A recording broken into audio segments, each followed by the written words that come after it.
Bonjour à tous, bonjour à tous. Hello Valentin. Salut Nicolas, bonjour tout le monde.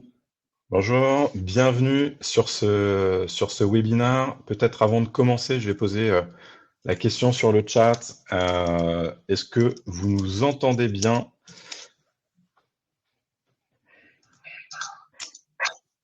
On nous entend bien, ok. Bonjour Alexis, Céline, Christelle, Cyril, etc., etc. Bienvenue à tous. Vous devriez être assez nombreux aujourd'hui. Vous êtes plus de 200 inscrits sur ce webinaire. Donc, merci à tous ceux qui sont là, qui participent au live. C'est Vivatech en ce moment. Donc, on apprécie avec Valentin tous ceux qui se sont dit, non mais aujourd'hui, il y a Harvester et Scaling qui parlent. On abandonne Vivatech, on vient sur ce webinaire. Donc, on va essayer d'être à la hauteur. On est là aujourd'hui pour parler de feedback client et plus précisément comment est-ce que les feedbacks clients peuvent permettre d'avoir un impact sur la satisfaction client et in fine sur le churn. Donc c'est ça la thématique du jour. Euh, on est là pour à peu près, probablement avec vos questions, probablement pour 40-45 minutes, quelque chose comme ça. Ça dépendra un peu des questions que vous avez. N'hésitez pas d'ailleurs donc à poser vos questions plutôt sur le module qui est fait pour ça dans Livestorm, c'est-à-dire il y a un petit bouton juste à côté du chat, à gauche du chat, vous avez un petit bouton questions. C'est un peu plus facile pour nous de gérer ça. Et pour répondre du coup à la première question d'Emeline sur le chat, est-ce qu'on va recevoir la vidéo après ce webinaire? Oui, il y a un replay pour tous ceux qui sont inscrits, ceux qui participent et ceux qui n'ont pas pu être présents. Vous recevrez automatiquement la vidéo dès que le webinaire sera terminé. Donc voilà, donc n'hésitez pas à poser vos questions sur le petit module qui est prévu à cet effet. Et du coup, pour me présenter, donc Nicolas, moi je suis co-founder et CEO de Scalin, Scalin qui est une Customer Success Platform. Et donc, pour expliquer un peu ce qu'est une Customer Success Platform, vraiment en deux mots, ça peut être un peu décrit comme le CRM qui est dédié à l'après-vente, c'est-à-dire qu'on va prendre le relais des CRM traditionnels type HubSpot, Salesforce, une fois que le deal est signé, pour permettre en fait aux équipes, notamment Customer Success, d'avoir une vision à 360 de leurs clients et savoir avec qui ils ont échangé, à quel moment, qui s'est connecté à leur plateforme ou pas, etc. Et donc réunir toutes ces infos, et y compris les feedbacks clients, au sein d'un seul et même outil. Et du coup, j'ai le plaisir d'accueillir Valentin. Valentin, je te laisse te présenter, ce sera peut-être le plus simple. Oui, bonjour à tous, moi c'est Valentin, je suis cofondateur et CEO d'Harvester, qui est une plateforme de product management pour les entreprises B2B SaaS.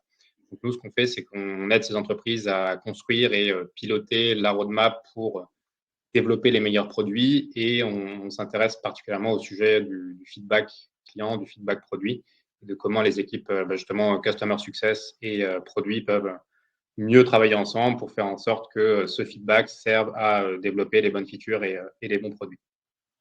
Ok, super. Merci Valentin. Et donc, on va commencer, nous, par une petite question. Je vais publier un sondage que vous devriez voir sur le module sondage, donc qui est en bas à droite, là, un peu au milieu des différents boutons que vous avez, pour nous dire, voilà, si vous êtes plutôt côté Customer Success, plutôt côté Product ou autre, notamment si vous avez notamment la responsabilité des deux ou si vous êtes sur complètement autre chose. Donc, a priori, on est sur une grosse dominante Customer Success ici.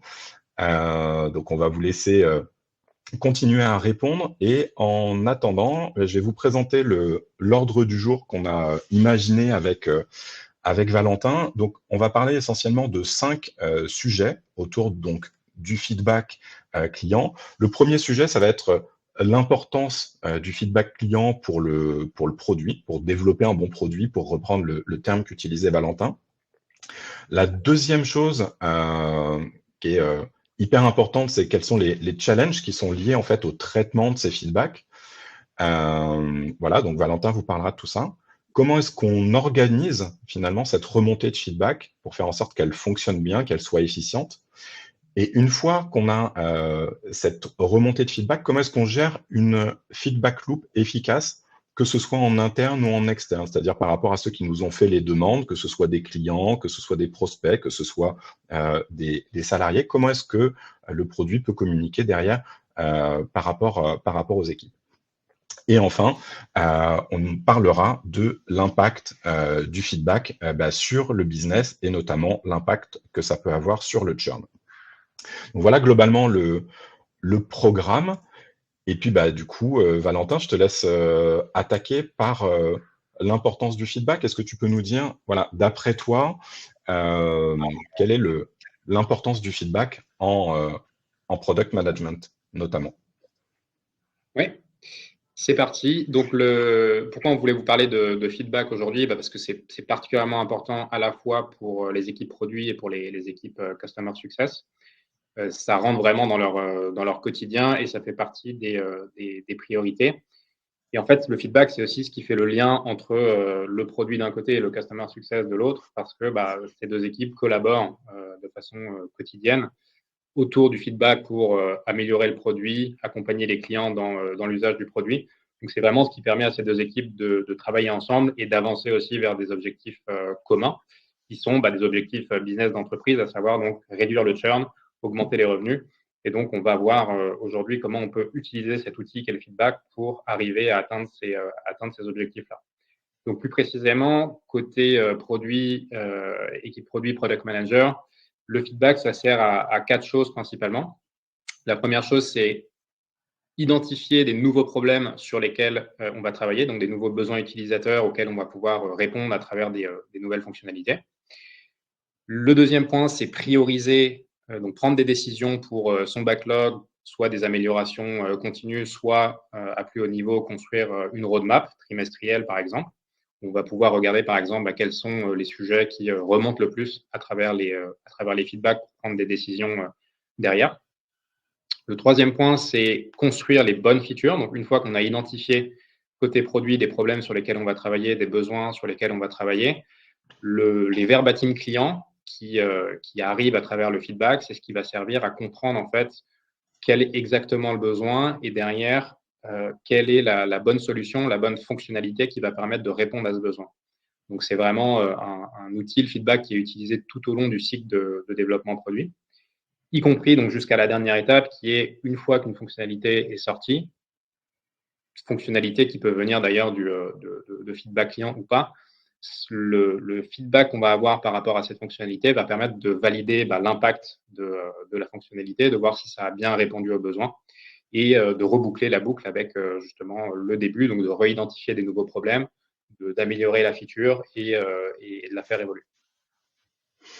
Et côté Customer Success, ça a aussi beaucoup d'intérêt, le feedback. Un des premiers intérêts, c'est d'arriver à identifier les sujets de crispation que vos clients peuvent avoir et éventuellement identifier jusqu'à des comptes qui peuvent être à risque. C'est-à-dire que souvent, en Customer Success, voilà, des fois, on pose pas toujours les questions qui fâchent à nos clients et des fois, en fait, ils vont dire plus de choses à un formulaire qu'ils vous disent quand ils vous ont au téléphone ou que ce qu'ils peuvent vous dire quand ils sont en face à face. Donc, ça peut permettre d'identifier ce genre de choses. Quand on a du feedback, ça peut aussi aider à prioriser les comptes à suivre et voir les comptes qui sont justement qui émettent des signaux d'inquiétude par rapport à tel ou tel sujet et prendre les actions qui vont bien par rapport à ça. Troisième sujet, ça peut permettre derrière de favoriser l'adoption de certaines features, c'est-à-dire qu'on peut aussi avoir des feedbacks des fois où on va nous demander une fonctionnalité en particulier, et peut-être que la fonctionnalité, elle n'existe pas en tant que telle, mais que cette fonctionnalité, on va pouvoir, ou en tout cas, arriver au même objectif en détournant quelque chose qui existe dans le produit. Donc, c'est précieux à ce niveau-là aussi. Et évidemment, quatrième point, c'est que ça nous permet d'identifier des opportunités d'upsell, que ce soit traité par le Customer Success ensuite directement ou que ce soit remonté aux équipes Sales pour le traiter. Si un client vous a demandé une feature et que demain cette feature sort et qu'elle n'est pas dans votre plan initial ou pas dans le plan de votre client, ça vous permet de revenir vers lui et d'aller vendre votre solution plus chère et d'upgrader votre client. Et donc tout ça, au final, l'objectif, c'est que ça ait un impact évidemment pour réduire votre churn en ayant plus de stickiness de la part de vos clients, plus d'adhésion, plus de satisfaction parce que les clients se sentent considérés et, in fine, augmenter les revenus qui sont générés par votre SaaS. Donc, on a vu que le feedback, c'est un outil à la fois crucial côté équipe produit et côté équipe Customer Success, et que ça leur permet d'avancer vers donc un objectif commun qui est un objectif business, donc réduire le churn, augmenter les revenus. Mais il y a beaucoup de friction en fait aujourd'hui dans ce processus au sein des organisations, et ça vient d'un certain nombre de difficultés, de challenges qui sont rencontrés. Donc, quand on regarde ce que c'est le feedback concrètement dans les entreprises, avec quelques chiffres, donc chez Harvester, on a regardé chez une partie de nos clients, donc sur un segment startup, en réalité, c'est des entreprises entre une dizaine d'employés et 1000-1500 employés. Qu'est-ce que ça représente la gestion du feedback? En moyenne, une entreprise reçoit donc de cette nature environ 130 feedbacks par mois. Donc, c'est une moyenne. Il peut y en avoir beaucoup moins, mais il peut aussi y en avoir beaucoup plus, plusieurs centaines, voire des milliers. Donc, c'est un volume plus on va croître, plus on a de clients, d'utilisateurs qu'il faut savoir gérer.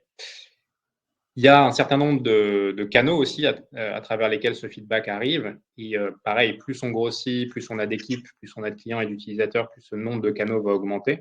Donc, en moyenne, il y a 4 canaux de feedback différents pour une entreprise B2B SaaS. Donc, ça peut être notamment le Customer Success, mais aussi les sales, le support, etc. Donc, qui dit plusieurs canaux, dit besoin de centraliser, d'agréger tout ça pour avoir une vision globale des besoins et pas juste se concentrer sur un certain type de feedback qui peut biaiser en fait les décisions côté produit. Et 2 autres chiffres qui sont intéressants, c'est qu'il y a seulement 10% des feedbacks donc sur une année en moyenne qui vont être transformés en features. Pourquoi? Parce que tous les feedbacks ne sont pas forcément pertinents à un instant T, voire certains ne sont pas pertinents du tout. Donc, ça veut dire que ce chiffre, en fait, 10%, c'est assez faible. Et ce que ça veut dire, c'est qu'il faut être capable de rapidement prioriser, trier, filtrer pour prendre les bonnes décisions, surtout si on a beaucoup de feedback. Et le dernier chiffre intéressant, qui est un peu le corollaire des 10%, c'est que en moyenne, il faut à peu près 300 jours pour passer d'une idée, donc d'un feedback qui va générer une nouvelle idée côté produit, à une feature qui va être mise en place. La raison à ça, c'est que il peut y avoir des projets qui sont de grande ampleur, des projets vraiment d'innovation côté produit qui vont prendre beaucoup de temps. Mais l'autre sujet, c'est qu'il y a aussi plein de sujets en permanence à prioriser.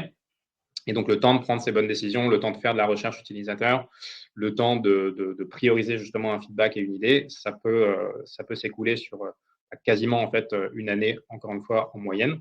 Et ce que ça veut dire, c'est qu'il y a un enjeu là de communication qui est important, donc du produit vers le Customer Success, parce que une personne qui travaille en Customer Success, qui voit des clients au quotidien et qui reçoit des feedbacks, à l'instant T, c'est un besoin du client à l'instant T. Mais il faut savoir que en fait, ça peut prendre beaucoup de temps à être finalement en fait priorisé.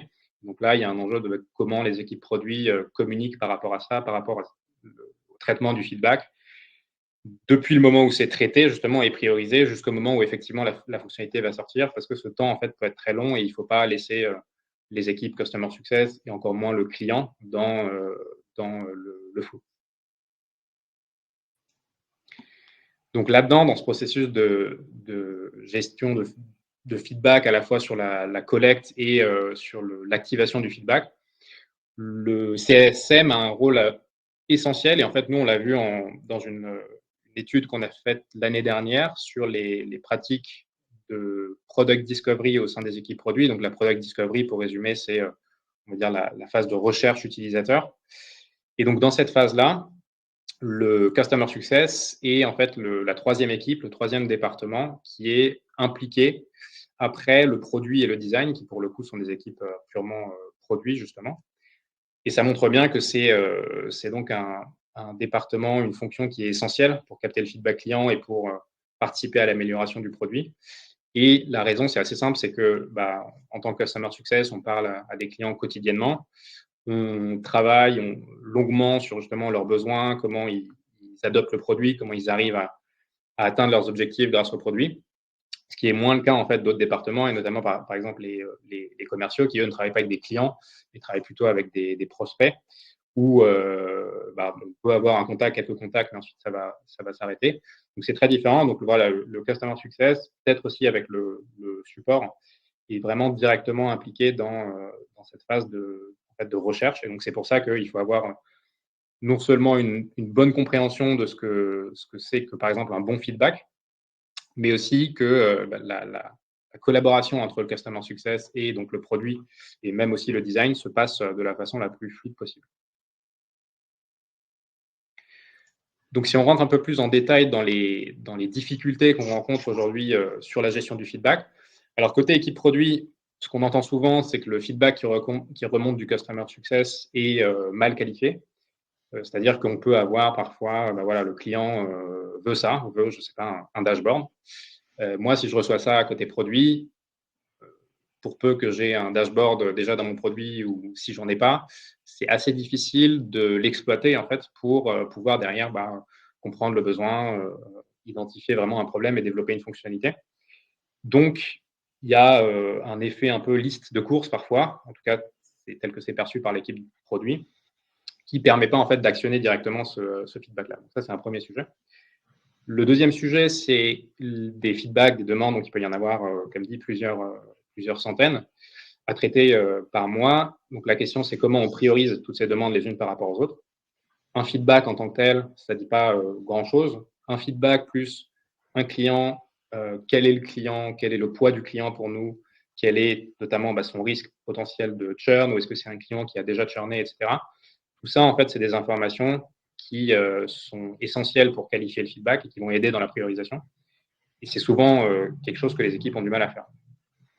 Les deux autres enjeux, c'est sur la communication. Donc, une fois qu'on a priorisé justement des feedbacks, des demandes, comment, en tant qu'équipe produit, on arrive à donner de la transparence sur justement la roadmap. Donc, comment ces feedbacks sont priorisés, où va le produit, parce que pour le Customer Success, c'est une information essentielle pour donner de la visibilité aussi aux clients. Et le dernier sujet, c'est une fois qu'un feedback est traité et priorisé et que ça donne une feature mise en production, comment j'arrive à fermer la boucle avec le Customer Success et aussi derrière le client, pour faire en sorte que à la fois côté Customer Success, on a de la visibilité sur le feedback qui est bien traité, et côté client aussi, on sait que l'entreprise est bien à l'écoute des besoins et que la fonctionnalité que j'attendais est effectivement sortie, et donc je vais pouvoir effectivement l'utiliser. Ouais.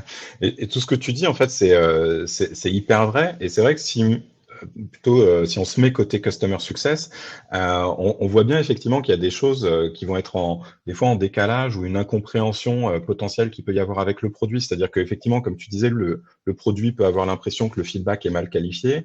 Et des fois, côté Customer Success, je pense qu'on n'a pas l'impression de toujours bien savoir ce que le produit attend, quel niveau finalement de détail il attend. Et je trouve que c'est aussi parfois difficile de mettre le curseur au bon endroit. Donc, je sais que tu vas nous partager quelques billes sur ça tout à l'heure.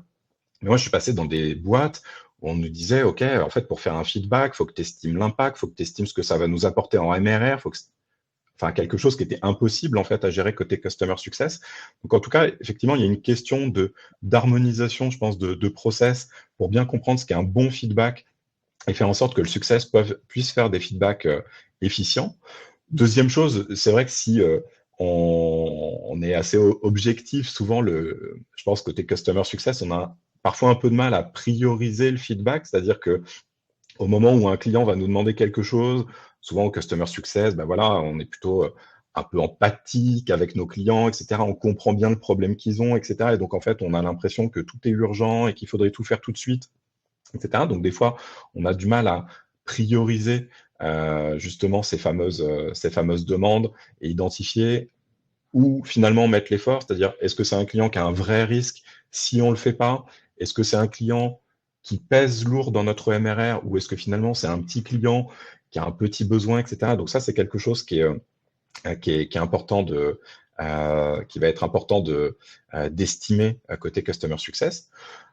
Bien sûr, je pense dans le côté boîte noire du feedback que tu évoquais, il y a des fois cette impression d'avoir jeté des bouteilles à la mer et se dire, je sais pas, c'est parti, j'ai un truc, j'ai une carte quelque part, mais je sais pas quand ça va être fait, comment ça va être fait, si ça va être fait, si c'est fait à quelle date, etc. Et corollaire de ce troisième point, si moi-même je sais pas à quel moment ça va être fait, comment est-ce que je suis en capacité derrière de faire du feedback à mes clients? Donc effectivement, on voit bien qu'on a des perspectives un peu différentes entre côté produit et côté success qui méritent effectivement de s'aligner sur des process pour sortir de ce côté boîte noire. Si d'ailleurs vous avez vous d'autres difficultés dans votre quotidien, que ce soit côté produit ou success, n'hésitez pas à les mettre justement dans l'onglet questions et après on pourra aussi y répondre avec plaisir. En tout cas, le résumé, c'est vraiment ça, ce que tu disais Nicolas, c'est que le phénomène de boîte noire, le feedback est une boîte noire, qu'on entend plus du coup côté customer success, c'est quelque chose qui le bon processus de gestion du feedback, la bonne feedback loop n'est pas mise en place, va nécessairement arriver et va s'amplifier en fait au fur et à mesure que l'entreprise grandit. Et le risque de ça, c'est que à partir du moment où on n'a plus de visibilité sur ce que les feedbacks deviennent, côté customer success, mais c'est pareil pour les autres équipes, on arrête de remonter du feedback parce que c'est un processus qui devient juste, qui prend du temps pour rien. Et la conséquence côté produit, c'est qu'on perd une information extrêmement précieuse en fait pour justement améliorer le produit dans le sens qui va permettre de réduire le churn et de favoriser la satisfaction client. Donc, il faut à tout prix éviter ce phénomène de boîte noire. Et on va du coup rentrer dans la partie suivante qui est sur comment organiser la remontée de feedback et ça va permettre de répondre aux questions d'Emeline et de Paola sur voilà, quelles suggestions pour la qualification du feedback, quels sont les conseils pour mieux prioriser. On en parle dans la partie suivante. Et juste avant, je vais juste répondre aussi à la question de Quentin que je n'avais pas vu dans le chat, qui demandait pourquoi, qui disait je ne vois pas le customer care ou le support ici. J'imagine que tu parlais des résultats de l'enquête là que je montrais avant. Il se trouve que c'est pas effectivement le customer care ou le support n'est pas sorti pour cette phase de product discovery parce que c'est vraiment une phase plus de recherche utilisateur où le côté produit, on va plus se baser sur des échanges qui sont plus, je dirais, qualitatifs côté customer success, où on va vraiment accompagner le client sur une longue durée, voire l'avoir au téléphone, en rendez-vous, etc. Alors que le support, même si c'est une source extrêmement utile de feedback client et d'insights, le rapport, la relation avec le client, elle est assez différente. Et l'objectif, c'est plutôt quand on a un ticket support, de répondre à un problème et de le faire le plus rapidement possible et d'apporter une réponse convaincante au client et puis ensuite de passer à autre chose. Là où justement le customer success rentre plus dans le détail, dans la connaissance avancée d'un compte en particulier. Et donc, c'est plutôt ce type de feedback-là qui vont être utiles pour la phase de discovery. Donc, comment on peut justement améliorer tout ce processus de feedback loop pour faire en sorte que derrière, l'objectif, ce n'est pas uniquement la satisfaction client, ce n'est pas uniquement identifier des problèmes côté produit, c'est vraiment avoir un impact business. Et ça, c'est très important. Et donc, cet impact business, on va voir comment justement il peut agir sur le churn, la rétention et aussi potentiellement l'upsell.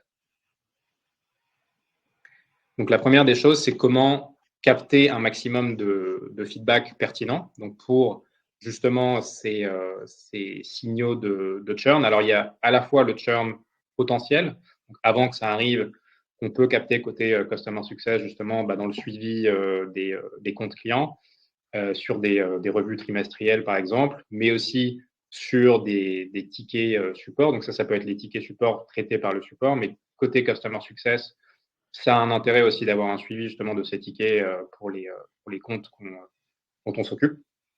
Et il y a aussi le NPS, donc qui là va donner directement via un score une satisfaction client et donc derrière un risque de churn si la satisfaction et souvent, est mauvaise. souvent le commentaire associé aussi au NPS, puisque souvent tu vas l'associer aussi à du commentaire plutôt qualitatif, etc. Oui, alors ça justement c'est un sujet, c'est pas toujours évident d'avoir des retours sur le NPS, en plus de la note, je veux dire. On pourra d'ailleurs parler un peu plus tard de comment on peut optimiser ça, mais oui, c'est la note plus le retour, c'est ça qui est utile côté produit. Et donc, ça, c'est pour identifier des risques de churn potentiels. Ensuite, il y a au moment où le churn arrive ou après le churn, donc là aussi, on peut mettre en place des canaux de collecte de feedback à travers des formulaires, par exemple, justement sur le processus d'annulation d'une souscription. Donc ça, on montrera un exemple après. Voire faire des enquêtes sur les clients qui ont déjà churné. Mais là, c'est aussi assez difficile en général d'aller chercher du feedback à ce moment-là. On peut mettre en place éventuellement des incitations, notamment par exemple des incitations financières, des coupons, ce genre de choses, pour avoir du feedback des clients qui sont déjà perdus, mais c'est toujours plus difficile.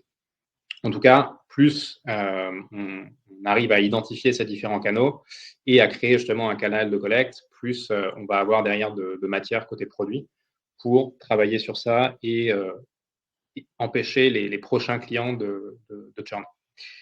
De l'autre côté, on a toutes les autres sources. Donc ça, c'est plutôt l'enjeu côté produit. C'est comment on capitalise aussi sur toutes ces autres sources. L'important, et pourquoi on le montre, c'est que le churn, ça peut être à un moment donné pour l'équipe produit, pour l'entreprise, un objectif, de réduire le churn parce que j'ai un gros problème de churn, mais il est aussi possible que je n'ai pas forcément de sujet de churn. Donc, tous ces autres feedbacks, ils vont pouvoir aussi servir côté produit à comprendre les besoins et à prendre des décisions. Donc, ça peut être le feedback des sales, ça peut être les interviews utilisateurs, ça peut être tout un tas de choses. L'idée, c'est de montrer que dans une entreprise et sans doute dans vos organisations, vous avez beaucoup de canaux. Certains ne sont pas forcément traités actuellement. Donc, c'est important de les mapper, de savoir où se trouve ce feedback et idéalement de pouvoir tout rassembler ensuite dans un seul endroit avec du coup des verbatim de clients. Donc, c'est ça ce que j'entends par feedback. Le client associé, donc ça, c'est vraiment le minimum. C'est ce qui va permettre côté ensuite équipe produit d'avoir de quoi travailler, prioriser, comprendre les besoins. Et aussi, idéalement, une forme de catégorisation par thème, par initiative. Pourquoi je montre ça? C'est parce que faut comprendre qu'un feedback est remonté du customer success vers l'équipe produit, comprendre le traitement qu'il va y avoir derrière par l'équipe produit. Et si on comprend que derrière, il y a un besoin justement de catégoriser, d'organiser, ça aide aussi à comprendre comment formuler un feedback et quel type d'informations donner. Et donc, on va montrer juste après des templates qui peuvent aider à faire ça aussi. Ouais.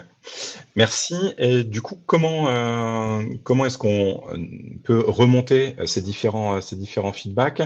En fait, un premier moyen, et ça va faire lien avec quelques questions qui ont été posées,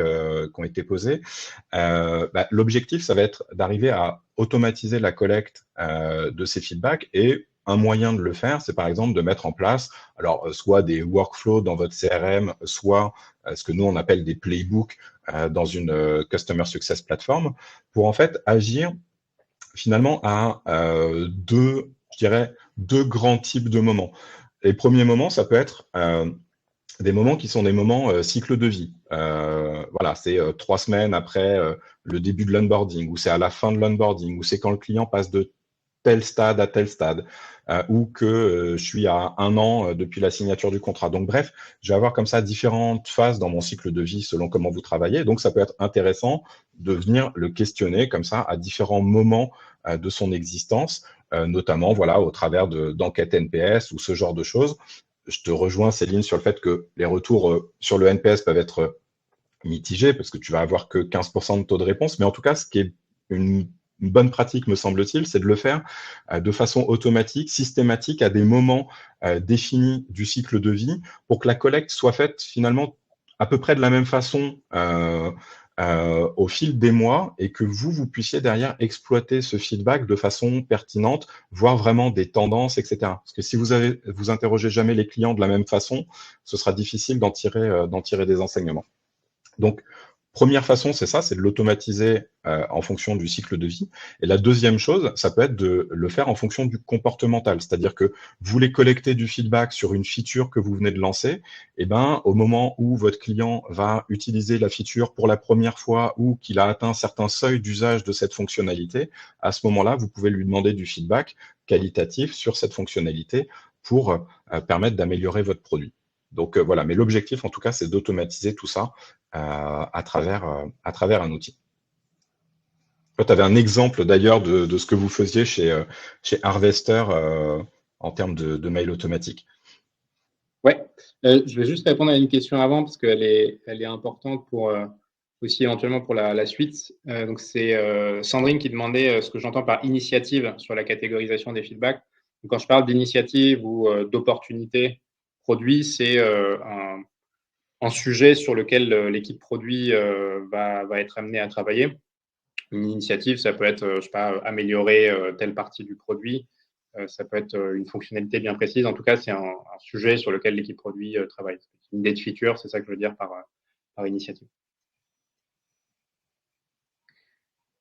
Effectivement, donc pour des moyens de justement aller chercher ce feedback qui peut vous permettre d'identifier des signaux, des risques de churn, c'est de le faire avant que ça arrive. Donc nous, ce qu'on fait par exemple chez Harvester, ça on le fait via Intercom, c'est qu'on envoie un email automatiquement aux personnes, aux utilisateurs, quand on voit qu'il y a une baisse de l'usage. Donc c'est des utilisateurs qui sont des utilisateurs clients. Et donc, ce qu'on fait, c'est qu'on cible des personnes donc en fonction de le statut de leur compte. Donc, est-ce que c'est bien un client? Est-ce que les personnes ont déjà fait un certain nombre de sessions? Est-ce qu'elles ont déjà utilisé le produit? Et quand on voit que cet usage, à un moment donné, baisse, donc le timing est hyper important, avant justement que potentiellement ça se traduise par du churn, on va envoyer cet email automatiquement pour aller collecter du feedback. Et donc, le message, il est à la fois contextualisé, donc la personne sait pourquoi on vient la contacter, et le plus simple possible pour favoriser le taux de réponse. Et en fait, la combinaison de tous ces critères-là, le fait que ce soit bien ciblé, que le timing il soit le bon, que le message soit pertinent aussi, ça nous permet en fait d'avoir des très beaux taux de réponse sur ce message-là. Donc, ça peut aller jusqu'à 60%, voire même un peu plus. Alors que c'est peut-être des utilisateurs qui sont désengagés ou sur le point d'être désengagés. Et donc ça, c'est bien plus efficace que d'aller collecter du feedback après justement que la personne est déjà churnée, où là, ça va être beaucoup plus compliqué. Donc ça, voilà, vous pouvez l'automatiser à travers en ayant les bonnes données sur l'usage, un outil par exemple comme Intercom ou d'autres, et avoir un flux en fait de réponses, de feedback directement dans votre boîte mail. Et je te confirme que c'est plus difficile après, notamment s'il n'y a rien qui a été fait avant. Moi, j'ai une expérience personnelle où j'avais pris un produit dont je tairai le nom, qui était un produit en self-service, où par définition, tu n'as pas trop d'échanges avec ton CSM, etc. Tu n'as pas de CSM dédié. Donc, au zéro touchpoint, tu as ta documentation, etc. Finalement, le produit répond pas à mon besoin. Au bout de 2 mois, je crois, je cancelle mon abonnement. Et là, je reçois mon CSM que je ne connaissais pas qui me dit est-ce que tu pourrais me faire du feedback sur le produit? Ben non, enfin, il fallait que tu arrives avant, enfin, au moins que tu m'aies parlé avant, mais n'attends pas ça. Donc, on peut essayer aussi de récolter du feedback après, mais effectivement, il ne faut pas donner l'impression d'agir trop tard. Oui, voire même, ça me fait penser à, puisqu'on est sur Livestorm, que nous, on utilise aussi. Livestorm, par exemple, ce que eux, ils font, c'est que, enfin, en tout cas, moi, c'est des emails que je reçois, c'est que je pense que c'est aussi lié un peu à l'usage qu'on a de la plateforme, et régulièrement, presque tous les mois, des fois, je peux recevoir un mail qui me dit, voilà, faisons un point mensuel. Enfin, ce mail vous est envoyé pour faire notre suivi mensuel d'une personne à qui j'ai pas forcément déjà parlé, mais il y a vraiment cette régularité. Donc ça aussi, ça permet de maintenir comme tu disais, un contact, même si l'outil il est self-service, montrer que bon, au moins on est là s'il y a besoin de quelque chose. Et sinon, une autre façon aussi de faire ça, c'est ce que fait par exemple Weglot. Donc ça, c'est un outil de traduction automatique de site web que nous on utilise chez Harvester.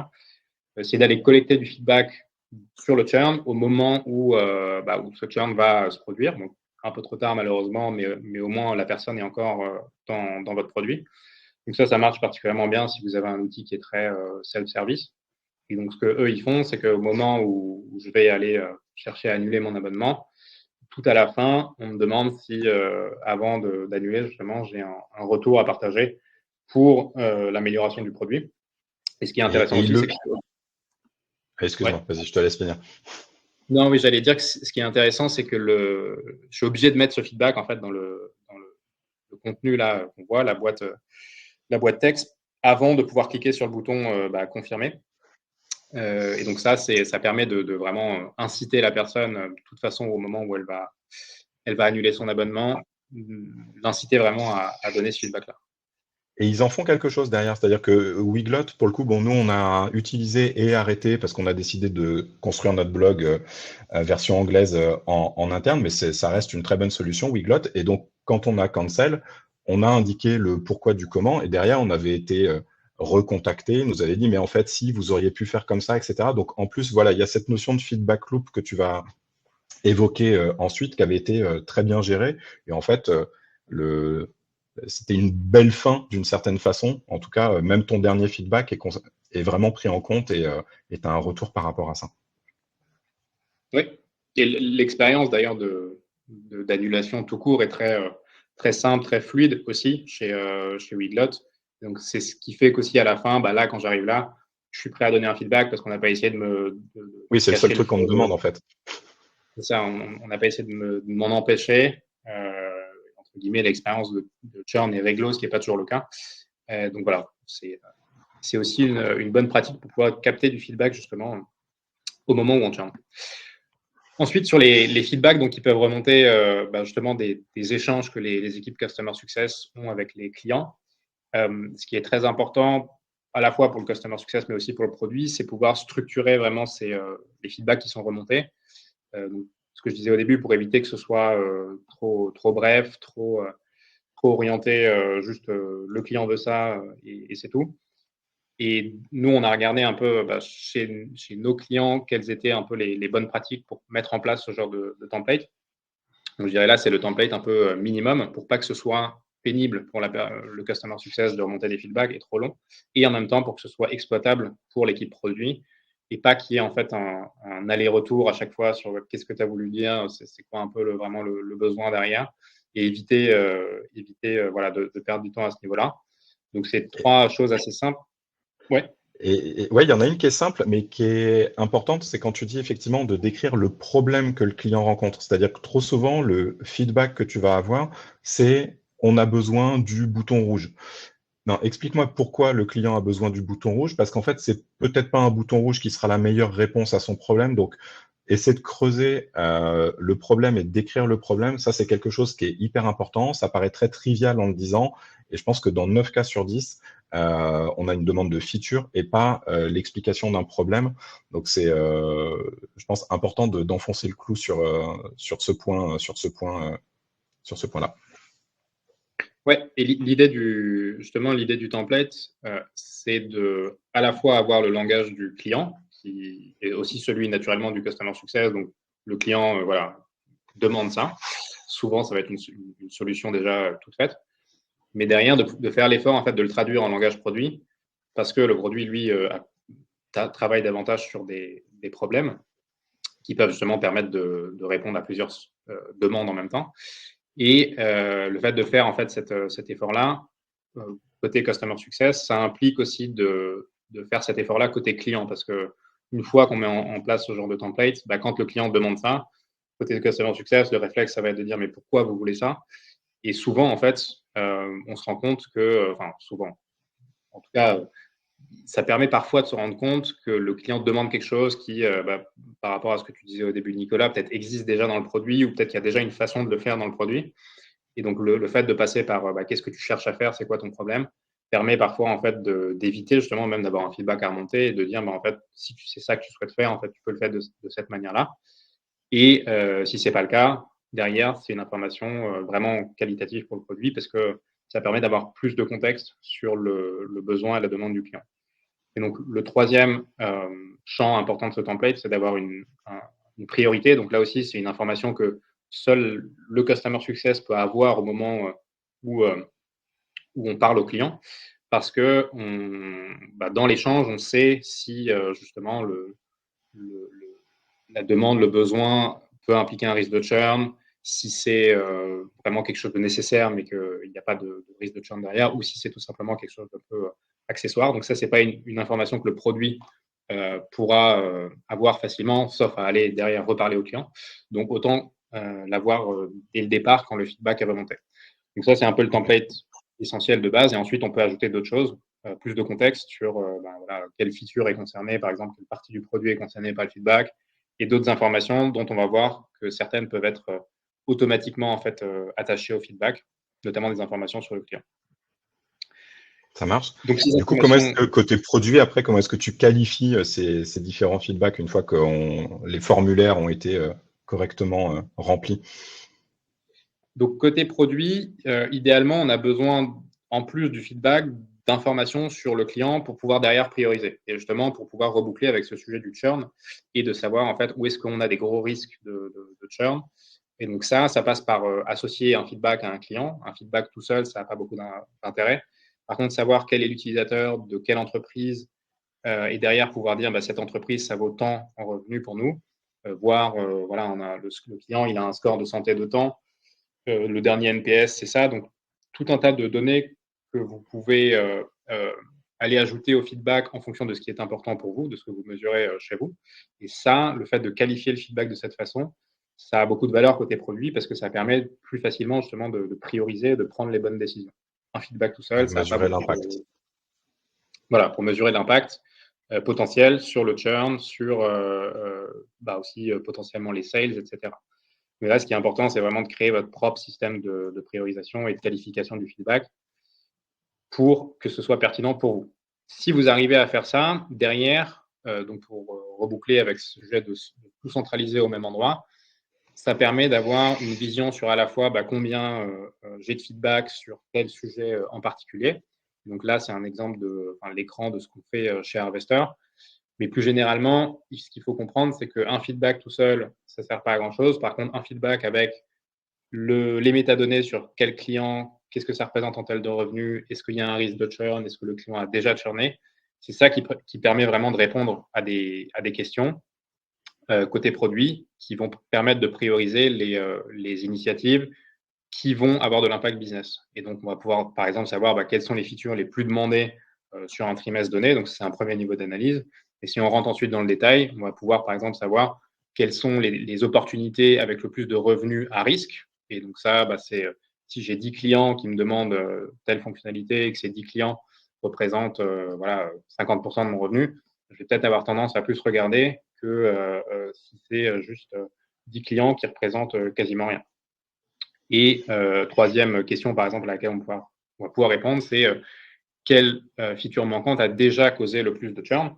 Donc pareil, si on sait que 10 clients qui ont demandé cette fonctionnalité ont churné parce qu'il n'y avait pas cette fonctionnalité, on peut là vraiment côté produit faire une analyse pour éviter à l'avenir que d'autres clients similaires viennent churner.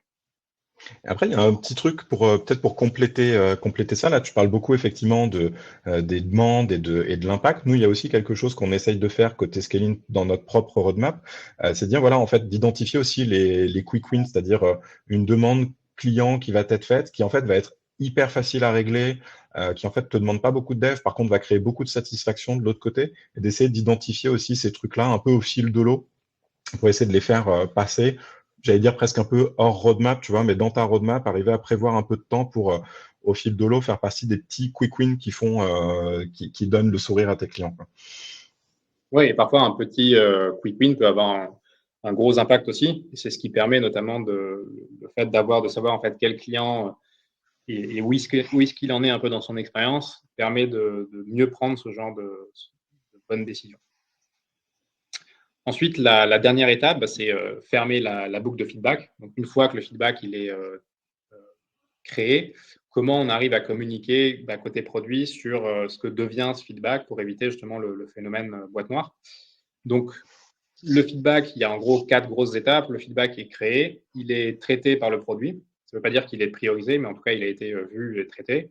Il est priorisé, là, ça veut dire qu'on sait, avec une visibilité justement plus ou moins fine, à quel moment ça va être adressé. Et à la fin, la dernière étape, c'est la feature est sortie. Donc, c'est très important, là, pour le coup, côté équipe produit, de pouvoir donner de la visibilité aux équipes Customer Success, au moins sur ces 4 ou alors 3 de ces temps importants du feedback, pour faire en sorte qu'il n'y ait pas le phénomène boîte noire, qu'on sait que quand un feedback remonte, il a bien été reçu. Quand il est traité, c'est-à-dire quand il y a déjà une première décision de priorisation qui est prise, qu'on ait un minimum de visibilité sur, par exemple, ça va être fait maintenant, c'est déjà en cours, ça va être fait prochainement ou plus tard ou jamais. Donc ça, c'est un premier niveau qu'on peut donner de transparence. Quand c'est priorisé, donc là, c'est des décisions de amélioration continue, des quick wins ou la roadmap produit, rentrer dans une visibilité un peu plus fine idéalement. Alors ça peut être des quarters, des mois, voire des dates si vraiment on approche et qu'on a un fort degré de confiance. Maintenant, nous, ce qu'on voit côté produit, c'est qu'il y a souvent beaucoup de demandes des équipes Customer Success et aussi des équipes Sales sur des dates précises. Côté produit, c'est parfois difficile de donner cette visibilité-là et aussi risqué parce que ça peut créer une attente derrière qui finalement va pas être satisfaite. Donc là, c'est le produit et le Customer Success qui doivent justement pouvoir se mettre d'accord sur ce niveau de visibilité et sur quel type d'informations on peut partager avec les clients, à quel moment du cycle de vie d'un feedback. Mais en tout cas, donner de la visibilité, même si c'est dire non, on ne le fera pas, c'est toujours mieux que de rien dire. Ouais, nous, on le fait au quarter et on le fait dans une roadmap qui est publique, c'est-à-dire que nos clients peuvent y accéder, voir ce qui est sur le trimestre en cours, ce qui viendra sur le prochain trimestre, et on se positionne pas publiquement au-delà de ça. Donc au maximum, tu as à peu près 6 mois de visibilité, entre 3 et 6 mois en fonction de où tu en es dans ton quarter. Nous, c'est sur ça qu'on cherche à se positionner. C'est déjà un bon niveau de visibilité. D'avoir 3 mois ou même 6 mois. On essaye. En tout cas, oui, ce qui est important, c'est avec l'organisation que vous avez, les ressources que vous avez, être capable au moins de se mettre d'accord sur qu'est-ce qu'on communique à quel moment. Et le dernier point qui est très important, c'est la fin de la boucle. Donc, c'est faire en sorte que quand un feedback a été transformé en feature, que le Customer Success puisse être notifié de ça et que derrière, lui puisse aller informer le client. Donc, il y a différentes façons de faire ça. Par exemple, nous, ce qu'on fait chez Investor, c'est qu'on a une feedback loop qui est dans Slack. Donc, quand une personne, par exemple, de Customer Success ou Sales remonte un feedback, on a des notifications qui sont envoyées automatiquement dans Slack et qui permettent de donner de la visibilité dès que le produit a priorisé ce feedback-là, cette demande, de pouvoir communiquer automatiquement le fait que ça a été priorisé, le statut, et quand c'est sorti, quand c'est release, pareil, que cette notification soit envoyée directement à la personne dans Slack, avec justement le lien avec son feedback original. Et donc ça permet ensuite de fermer la boucle, à la fois en interne et derrière aussi avec le client. Un autre outil qui est intéressant, c'est de pouvoir avoir, et donc ça, vous pouvez l'avoir que si vous avez le lien entre le feedback et un client en particulier. Donc c'est pour ça que c'est très important de l'avoir. Mais pour le Customer Success, c'est d'avoir une vue justement sur tel compte, quels ont été les feedbacks qui ont été faits et où est-ce que ça en est dans la roadmap. Donc c'est vraiment ça plutôt côté Customer Success, en plus de ces notifications qui vont me permettre dans mon quotidien de savoir que voilà, tel compte que moi je suis, quand j'ai un rendez-vous avec lui, je sais que j'ai traité tel et tel feedback. Par contre, je sais que j'ai pas traité tel et tel feedback, enfin que le produit n'a pas traité tel et tel feedback, puis au moins de pouvoir donner de la visibilité. Donc si vous arrivez à avoir cette vue idéalement à donner aux équipes Customer Success, c'est très utile. C'est aussi très utile au moment où il y a des discussions de renouvellement, par exemple, de pouvoir dire à un client, voilà, vous nous avez fait tous ces feedbacks-là, on en a traité 80%, donc ça montre qu'on est vraiment à l'écoute et qu'on prend en compte vos besoins dans notre roadmap. Donc ça, c'est un outil, un template que je voulais vous partager, que nous, on utilise aussi chez Harvester pour justement résumer un peu tout ça. C'est comment on map un peu la feedback loop au global pour savoir quels sont les canaux de feedback, où est-ce qu'on va chercher par exemple les données clients dans quel CRM ou dans quelle même plateforme Customer Success, où est-ce que c'est centralisé et derrière comment on actionne la feedback loop. Donc juste représenter ce process-là déjà avec les différents canaux, c'est une première étape qui est très utile. C'est le moment où justement le Customer Success et le produit peuvent aussi se mettre d'accord sur comment les feedbacks doivent être remontés, par quel canal, est-ce qu'on utilise un template, quel template. Donc, si vous voulez utiliser ce template pour vous avec vos équipes, vous pouvez le trouver sur la marketplace de Figma. C'est un template FigJam pour ceux qui utilisent FigJam qui est disponible. Et la fin donc de la boucle, c'est générer justement l'impact business. Et donc ça, encore une fois, on va y arriver que si, alors déjà, on a pu prendre les bonnes décisions avec les bonnes données, donc savoir où est-ce qu'il y a des gros risques de clients de churn parce que voilà, on a tant de feedback que les clients représentent tant. Mais côté Customer Success, là où on va pouvoir actionner le feedback pour réduire le churn, empêcher le churn, c'est au moment où il y a cette boucle de feedback. Donc, si je sais que telle feature est sortie et qu'elle était demandée par tel client, que les Customer Success ont cette information, eux peuvent ensuite aller voir justement les clients, les comptes en question, pour annoncer la sortie de la fonctionnalité, vérifier que ça répond bien aux besoins et derrière, favoriser justement le renouvellement avant qu'il soit trop tard. C'est à la fois, ça permet à la fois de jouer sur le churn, mais ça permet aussi de jouer potentiellement sur l'upsell. Donc là, si on arrive à faire le lien entre un feedback et une opportunité d'upsell chez un client donné qui veut donc telle, par exemple, fonctionnalité parce que ça lui permettra d'acheter plus de licences sur le produit. Ça aussi, c'est un feedback qui, derrière, une fois qu'il est transformé en feature et que la feedback loop est bien faite, peut permettre de revenir vers le client en ayant l'information, donc la bonne nouvelle à annoncer, et de pouvoir essayer de générer cette opportunité d'upsell auprès des clients. Donc la feedback loop, le fait que voilà, le feedback du début jusqu'à la fin soit traité, priorisé et bien communiqué, c'est vraiment essentiel pour que derrière, on puisse transformer ce feedback en impact business, à la fois sur du churn et aussi sur du nouveau revenu. Eh ben, écoute, ça marche. Merci beaucoup, Valentin, pour toutes ces explications. On a pas mal de questions qui sont restées en attente. Je voulais te laisser dérouler, mais je vais prendre. Alors, normalement, on a dû répondre à la question d'Emeline sur quels sont vos conseils pour mieux prioriser les demandes clients. Donc, a priori, ça a été traité. Pour la question de Claire, quels outils utiliser pour optimiser les remontées et la priorisation? Bah écoute, je pense que Harvester est tout désigné. Je ne sais pas si tu veux dire deux mots, Valentin, sur ta solution et la façon dont les gens peuvent éventuellement te contacter pour parler de ça. Oui, bah nous c'est un peu notre quotidien chez Harvester. Donc sur la partie à la fois centralisation, priorisation, etc. Tout ce qu'on a vu aujourd'hui sur justement comment centraliser les feedbacks, faire le lien avec des données clients, etc. Notre outil permet de le faire. Après, bien sûr, il y a d'autres moyens, si vous êtes prêt à y mettre des ressources aussi techniques en interne. En tout cas, ce qui est important, c'est voilà, commencer par mapper votre feedback loop et ensuite voir où se trouve le feedback, dans quels outils, où est-ce que vous voulez l'amener et comment vous allez le traiter derrière de la façon la plus simple et automatisée possible.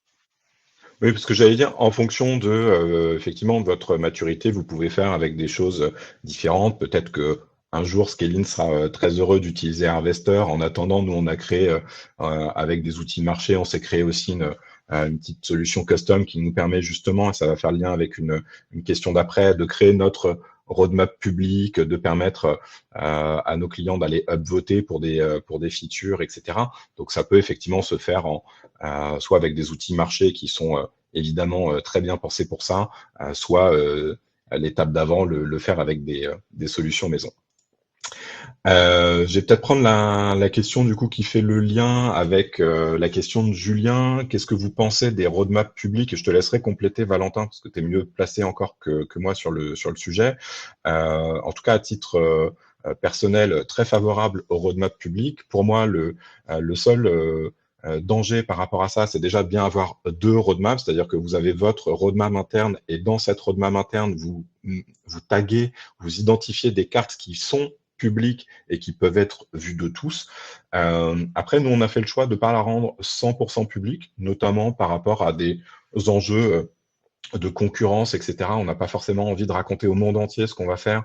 En revanche, nous, on dit qu'elle est semi-publique dans le sens où pour y accéder, il faut avoir un accès à Scalene et c'est de Scalene que derrière, vous accédez à la roadmap, que vous pouvez aller upvoter sur les différentes features et les suggestions qui ont été faites par les autres. Nous, ça nous aide à prioriser. Et après, ça nous permet aussi de revenir justement vers les clients qui nous ont fait des demandes le jour où on release soit la fonctionnalité ou la demande qui a été faite, soit qu'on a en tout cas une solution qui permet de répondre à ce problème-là. Après, je dirais peut-être juste pour nuancer, par contre, ça veut dire que voilà, on s'engage aussi. À partir du moment où on dit c'est dans le next quarter, bon, une fois de temps en temps, il y a quelque chose qui peut glisser d'un quarter sur l'autre. Si vous faites le coup à chaque fois, au bout d'un moment, vous perdez la confiance de tout le monde. Donc, il y a quand même un niveau d'engagement minimum à respecter par rapport à ça. Je sais pas, Valentin, si tu veux ajouter quelque chose sur la roadmap publique.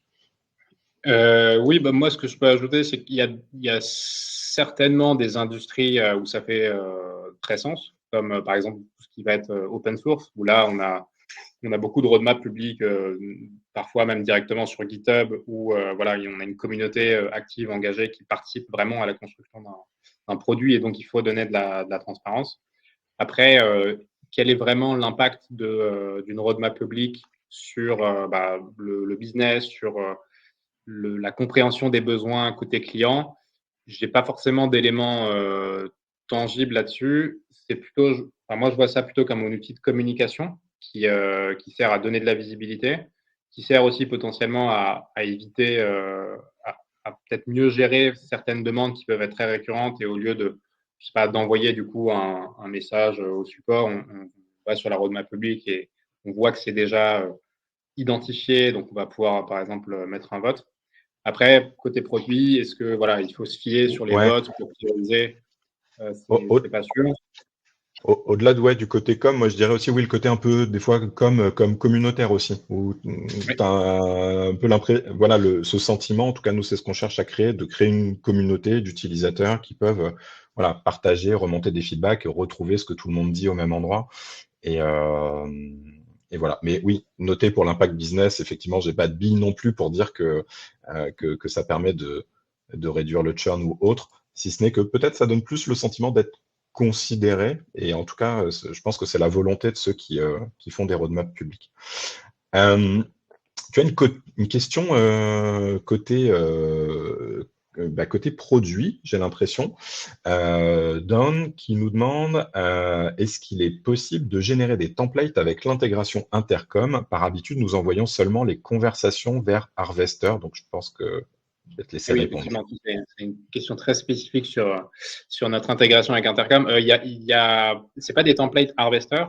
Par contre, on peut utiliser les notes Intercom. On a certains clients qui font ça pour mettre justement dans la note un template qu'on aurait prédéfini, une note interne, et ensuite remonter, enfin la personne donc, qui est par exemple au support qui remonte ce feedback-là, remonte donc la conversation avec la note et le template à l'intérieur, et ça aussi, ça remonte dans Harvester.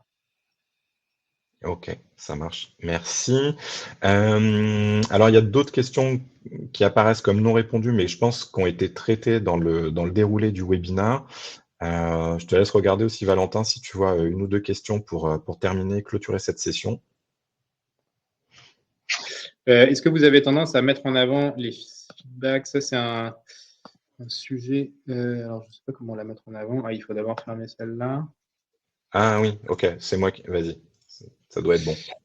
Ouais, celle-là, ça, c'est une question intéressante. Je pense que mettre en avant les feedbacks des membres de user group, c'est quelque chose qui peut être très pertinent sur par exemple, des webinars où on va inviter un client ou quelques clients peut-être VIP pour montrer comment un client en particulier utilise le produit et aussi montrer peut-être les retours que peut avoir ce client un peu VIP pour justement inspirer un peu les autres qui sont là aussi. Après, mettre en avant les feedbacks, ça peut aussi vouloir dire comment on priorise ces feedbacks de membres VIP. Et donc ça, c'est important justement encore une fois, de bien qualifier le feedback, de savoir que tel feedback vient de tel client qui est ce que tu appelles un client VIP. Et donc, on va peut-être avoir tendance à le prioriser. soit parce que c'est un gros client, soit parce que on estime que, justement, vu qu'il utilise davantage ou peut-être mieux le produit, son retour est plus pertinent. Ok, ça marche, merci. Dernier point, peut-être pour répondre à la question ah, c'est pas la bonne sur laquelle j'ai voulu cliquer, qui était sur la question oui, du NPS, on y a répondu, donc en fonction du cycle de vie, mais qui était la question du légal, c'est-à-dire est-ce que vous n'avez pas de soucis en traquant finalement l'utilisation du produit bah, clairement, non. C'est-à-dire que, en fait, vous avez tout un tas d'outils qui traquent les produits. Google Analytics traque votre produit. Mixpanel, Pendo, etc. traque votre produit.